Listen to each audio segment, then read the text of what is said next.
Yo la guilde, j'espère que vous allez bien, c'est parti pour la vidéo news classique de la semaine avec des informations sur le futur buff de Naxx Wotelka Classic, un retour sur le test du nouveau système de recherche de groupe et les résultats des sondages que je vous ai fait récemment. Sur ce, générique.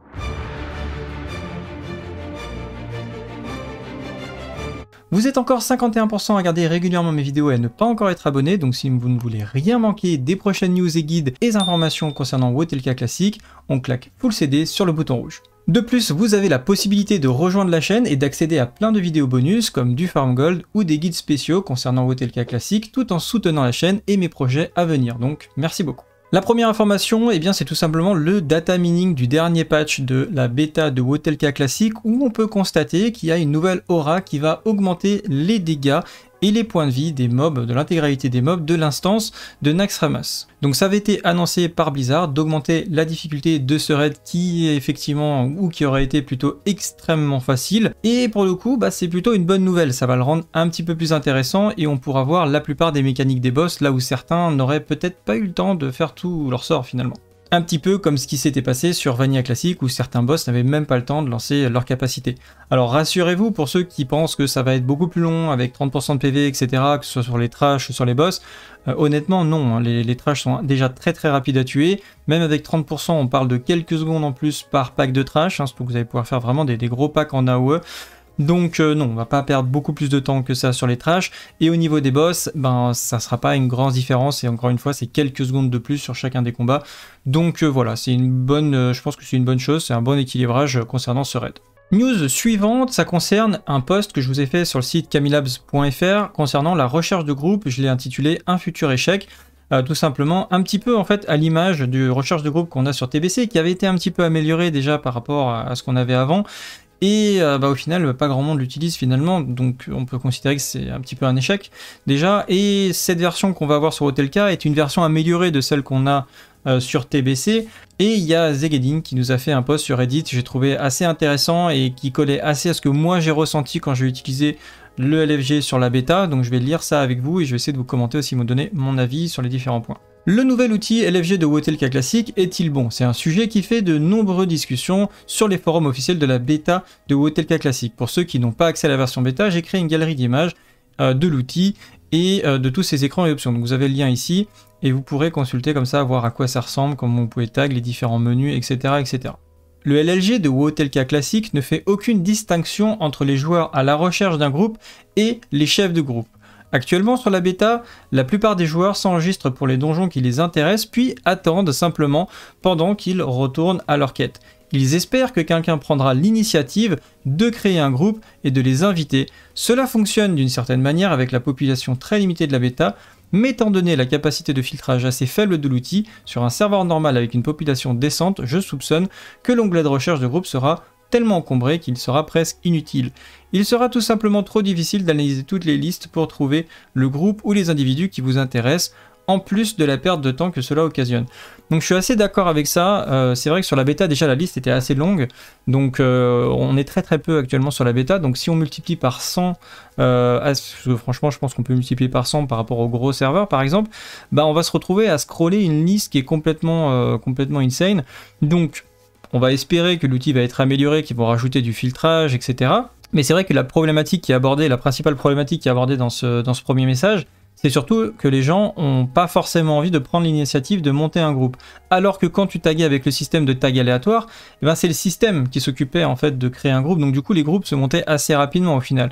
Alors que là, tu as plein de gens qui seraient intéressés à être groupés instant, mais qui attendent que quelqu'un les groupe. Et comme il y a beaucoup de gens qui attendent que quelqu'un fasse le groupe, finalement il y aura très peu de gens qui vont monter des groupes par rapport à la masse de joueurs qui sont tags, ce qui fait que potentiellement vous pourrez attendre très longtemps avant que quelqu'un décide de vous inviter. Sachant que forcément si vous jouez pas une classe qui est hyper intéressante, par exemple on va peut-être plutôt choisir un mage givre pour faire un donjon plutôt qu'un guerrier furie, je sais pas. Mais ce qui est sûr c'est que forcément les gens, ils ont pas forcément envie de prendre l'initiative de monter les groupes, de MP les joueurs, ils ont juste envie que quelqu'un les invite et puis basta.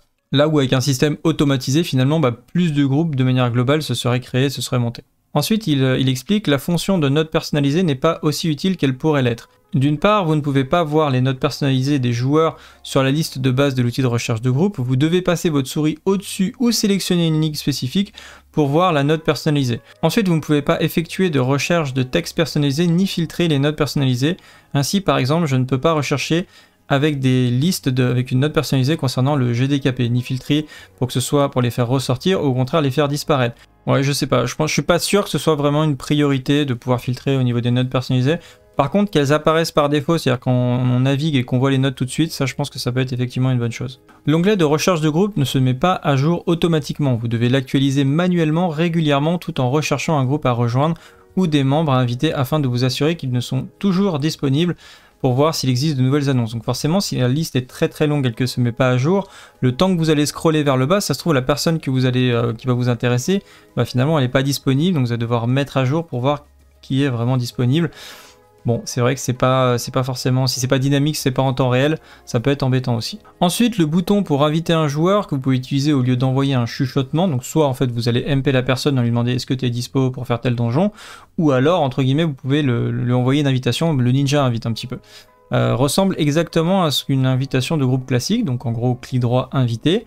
Il ne donne aucune information sur la personne qui demande une invitation à autre que son pseudo. Et si plusieurs personnes demandent une invitation à votre groupe, donc quelqu'un peut se demander d'être invité dans votre groupe, il affiche simplement le premier qui vous fait la demande. Donc ça veut dire quoi? Ça veut dire que si plusieurs personnes demandent à rejoindre votre groupe en même temps, ça fait une demande pour rejoindre votre groupe, vous avez le pseudo, et s'il y en a d'autres qui le font en même temps, vous n'allez pas recevoir leur invitation. Donc c'est-à-dire que potentiellement vous allez louper des personnes qui vont demander à rejoindre votre groupe. Étant donné que vous ne pouvez pas utiliser le /cast à moins que vous soyez inscrit dans cet outil, et que rien n'indique que Blizzard envisage d'ajouter un canal de discussion mondial alternatif, je pense qu'il est très probable que l'outil sera encore plus fluide parce qu'il y a en réalité de fausses annonces certains voudront juste poser leur message en chacun. Alors ça c'est vrai, je suis sûr qu'il a raison à ce niveau-là, c'est-à-dire que les gens vont l'utiliser. C'est moi en fait ce qui m'est arrivé quand j'étais sur la bêta, la première fois que j'étais sur la bêta, je voyais des gens qui passaient des annonces dans le chain 4, donc le chain de recherche de groupe. Du coup, j'ai voulu faire /4 recherche de groupe et mettre mon annonce, du tank disponible pour donjon. Et là, ça m'a mis, bah non, impossible, vous devez vous inscrire dans la recherche de groupe. Donc du coup, je me suis inscrit dans la recherche de groupe, puis j'ai pu poster mon message. Et effectivement, je pense qu'il y en a qui vont juste, pour pouvoir mettre leur message dans le chat général, ils vont juste se taguer sur n'importe quoi et mettre leur message et utiliser finalement le chat 4 plutôt que le chat de recherche de groupe. Donc on va se retrouver avec des annonces qui ne seront pas très bien qualifiées, qui sont un peu poubelles quoi. Fondamentalement, bien qu'il s'agisse d'un outil plus fonctionnel et plus beau que l'outil de TBC classique, que peu de monde utilise, je ne suis pas sûr qu'il corrige vraiment les problèmes actuels. Je ne pense pas que ça réduira le temps qu'il faut pour trouver un groupe, ceci sera particulièrement problématique dans WoTLK classique. Je suis tout à fait d'accord avec ça, c'est sûr que par rapport à la recherche de groupe aléatoire, ça sera beaucoup plus long. Mais ça peut aussi mettre d'autres choses en avant, on va voir juste après quoi. Les donjons sont si rapides et faciles que, du moins si vous êtes DPS, vous passerez probablement plus de temps à trouver un groupe et à vous rendre au donjon que vous ne passerez à l'intérieur du donjon, ça c'est sûr et certain. Cela ne réduit pas l'attention que vous devez consacrer à la recherche de groupe et par conséquent réduit le fait de rester dans la capitale en train de spammer et de regarder des annonces. À la place, vous allez simplement spammer les boutons d'actualisation au lieu du /4 et regarder les pages du LFG. Cela ne fait rien pour améliorer l'efficacité de rapprocher des tanks et des healers et des DPS dans un format 1-1-3, ni pour inciter davantage le joueur à jouer des rôles de tank ou de heal, pour réduire la différence qui conduit à des longs temps de recherche pour les DPS. Clairement, moi je pense que les gens ils vont simplement s'inscrire et continuer leur quête et ils vont pas passer leur temps à rafraîchir, sauf ceux qui veulent absolument faire un tel ou tel donjon. Mais à mon avis, ça sera plus utilisé dans l'état au level maximum que pendant le leveling, parce que pendant le leveling, tu auras autre chose à faire que rafraîchir l'écran et essayer de regarder les autres annonces, quoi. Les joueurs ont tendance à ne pas vouloir monter leur groupe eux-mêmes et cet outil ne change rien à ce fait. Ça, c'était une grosse force du système de donjon aléatoire, je trouve. Que ce soit sur le live ou la version de WoTLK Beta, de nombreuses personnes attendent simplement que quelqu'un d'autre lance des invitations et s'occupe de tout, ce qui réduit fortement les probabilités d'avoir un groupe qui se lance. Ça, c'est sûr, les gens n'aiment pas monter les groupes, la plupart des gens en tout cas, ils ont la flemme, ils n'ont pas envie de gérer ça, ils ont juste envie de se laisser porter. Et encore une fois, pour moi, c'est un point de plus pour le système de donjon aléatoire. Il ne fait rien non plus pour réduire le contrôle désagréable et franchement inutile que certains vont faire envers certaines classes ou joueurs car ils n'aiment pas leur spécialisation ou car ils veulent des groupes casters full AOE ou encore qu'ils n'ont pas assez de gear score. Tout à fait. Ça déjà c'était le cas sur TBC, on n'avait pas de système de recherche aléatoire, il y avait des annonces générales, Et la plupart des annonces qu'on avait, c'était monte, groupe, slave pen, full caster, full mage. Donc il n'y avait pas de tank, c'était 4 mages, un druide, etc. Il y avait beaucoup de groupes comme ça. Et du coup, si vous n'êtes pas mage, vous êtes exclu. Si vous n'êtes pas mage, vous n'êtes pas druid heal pour healer le groupe, vous êtes exclu. Et c'est vrai que ça, encore une fois, c'était un point pour moi aussi pour le donjon aléatoire, c'est-à-dire qu'il n'y avait pas de discrimination, peu importe votre spé, peu importe votre classe, peu importe votre gear score, vous pouviez rentrer en donjon aléatoire. Il y avait un minimum de gear score à avoir pour rentrer en donjon héroïque, ce qui permettait de s'assurer d'avoir un mec qui avait un minimum de stuff en héroïque, et c'était plutôt ok. Cela ne fait rien non plus pour encourager un comportement plus pro-social. Les fois où j'ai utilisé sur la version bêta, il y avait peu de communication au fur et à mesure que le groupe se formait, absolument aucune conversation pendant que nous parcourions le donjon, juste GG à la fin. C'est pareil, effectivement, quand j'ai fait des donjons sur la bêta, il n'y avait pas de discussion plus que ça. Alors, je me demandais si les gens n'étaient pas sur Discord entre eux ou est-ce qu'ils ou pas. Ça se trouve, c'était juste des gens aussi dans leur coin. Mais il y avait très très peu de communication.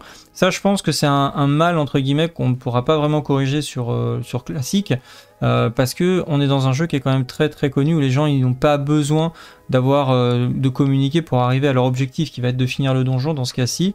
Donc quand tu as un donjon qui est difficile, que tu n'arrives pas et qu'il faut s'organiser, là tu vas communiquer. Ok, toi tu vas ship tel mob, moi je vais prendre lui, on va le tanker dans un coin. Là, on est obligé de communiquer parce qu'il y a de la difficulté. Et au début, quand on débutait, quand on n'avait pas la co, quand on n'avait pas le PC, qu'on galérait, etc., on devait faire des CC, on devait s'organiser. C'était complètement différent.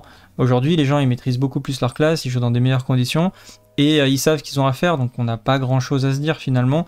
Donc, moi, je pense que c'est pas... les joueurs sont ce qu'ils sont. Ils sont, voilà, c'est des gens normaux finalement dans un jeu qui a 15 ans et qui sont pas là forcément pour dire des choses qui n'apportent rien ou qui n'ont pas d'utilité.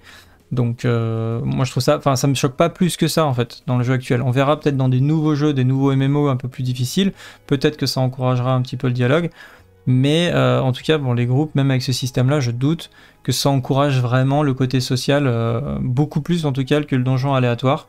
Néanmoins, il y a quand même quelque chose que je pense que ce système là va apporter, c'est-à-dire que s'il reste en l'état et qu'il va être peu utilisé ou qu'il est peu praticable, ça va énormément bénéficier aux guildes et à l'intérêt d'être dans une guilde et de jouer entre guildiers en fait. Donc ça peut renforcer l'aspect de guilde et ça peut renforcer aussi les liens des joueurs entre les guildes, ce qui est quelque chose d'assez important pour qu'une guilde joue sur le long terme, que les joueurs jouent ensemble et aussi dans les donjons et les donjons héroïques. Et c'est vrai que cet outil-là, le fait qu'il n'y ait pas le donjon aléatoire, on va être plus tenté de se rapprocher des joueurs de sa guilde pour rapidement monter un groupe performant.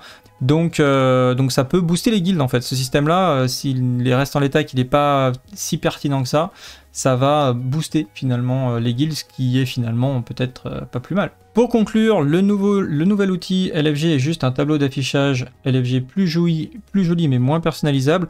Cela ne fait rien pour améliorer réellement le processus et l'expérience de formation de recherche, l'adhésion ou direction des groupes par rapport à ce que nous avons dans Burning Crusade classique. Je vous ai mis, et toi qu'en penses-tu? Venez en discuter sur Discord, donc vous pouvez le mettre en commentaire de la vidéo ce que vous pensez de certains clics. Est-ce que vous pensez que en l'état, le LFG va faire le taf ou pas du tout? Est-ce que ça va bénéficier aux guildes ou pas du tout? Voilà. Est-ce qu'il faudrait qu'ils remettent les donjons aléatoires? Dites-moi ce que vous en pensez en commentaire. Ensuite, je vous ai mis un petit sondage cette semaine, il y a 5 jours, avec un cas vote. Donc tout simplement, c'était comme pour le buff de Naxxramas, Blizzard doit-il ajuster la difficulté des donjons héroïques? Et vous étiez à 66% à dire oui. Donc pour information, les donjons héroïques de Wotelka sont très faciles. À peu près l'équivalent des donjons normaux de TBC finalement, hein, c'est à peu près le même niveau. Donc il y a vraiment une grosse différence de difficulté. Moi je pense que ça mériterait que certains donjons héroïques soient un peu plus durs, mais pas trop durs non plus. Voilà, faut qu'il y ait un juste milieu, faut pas que ce soit comme les donjons de TBC qui sont vraiment pas agréables. C'est vraiment trop dur je trouve, et surtout par rapport au reward en fait. La difficulté par rapport au reward des donjons héroïques de TBC était complètement disproportionnée. Donc peut-être que voilà, un petit peu plus de difficulté, peut-être 15-20% de PV, dégâts en plus, ça pourrait être pas mal. Bon, à voir, à méditer. En tout cas, vous êtes plutôt pour. Ensuite, je vous avais demandé, allez-vous profiter du buff de 50% XP pour faire un nouveau personnage? Et vous avez répondu oui à 69%. Il y avait énormément de gens qui attendaient, même dans les commentaires, ils ont précisé qu'ils attendaient finalement de remettre même leur abonnement. Ils attendaient ce buff donc pour relancer leur abonnement. Donc comme quoi, c'est finalement une proposition que nous fait Blizzard ici qui attire énormément de joueurs. Et je pense qu'effectivement, beaucoup vont se relancer dans le jeu à partir du moment où il y aura ce buff. Pour l'instant, on n'a pas de date officielle. Bon, je pense que ça arrivera au courant du mois d'août, hein, on verra bien. Et enfin, dernier sondage, allez-vous monter l'ingénierie sur votre personnage principal? Je pense que je vais relancer les différents sondages des métiers qui intéressent le plus les gens. Donc forcément, on va pas avoir un total sur 100%, mais ça nous donnera une petite idée des métiers qui sont finalement qui vont être le plus utilisés globalement par la communauté. En tout cas, 52% des gens qui vont monter l'ingénierie, ça semble beaucoup, mais je suis pas du tout étonné parce que c'est un métier qui apporte tellement dans les raids, qui apporte tellement en PVP, ça me semble complètement évident en fait que énormément de joueurs vont jouer l'ingénierie. Et j'en avais parlé dans la section privée pour les investissements, mais pour ceux qui sont abonnés, vous savez de quoi je parle. Voilà, en tout cas, c'est tout pour aujourd'hui. Si la vidéo vous a plu, n'oubliez pas de la liker et de la partager, ça m'aide énormément pour le référencement. Sur ce, salut à tous, salut à Guild, et à bientôt, ciao!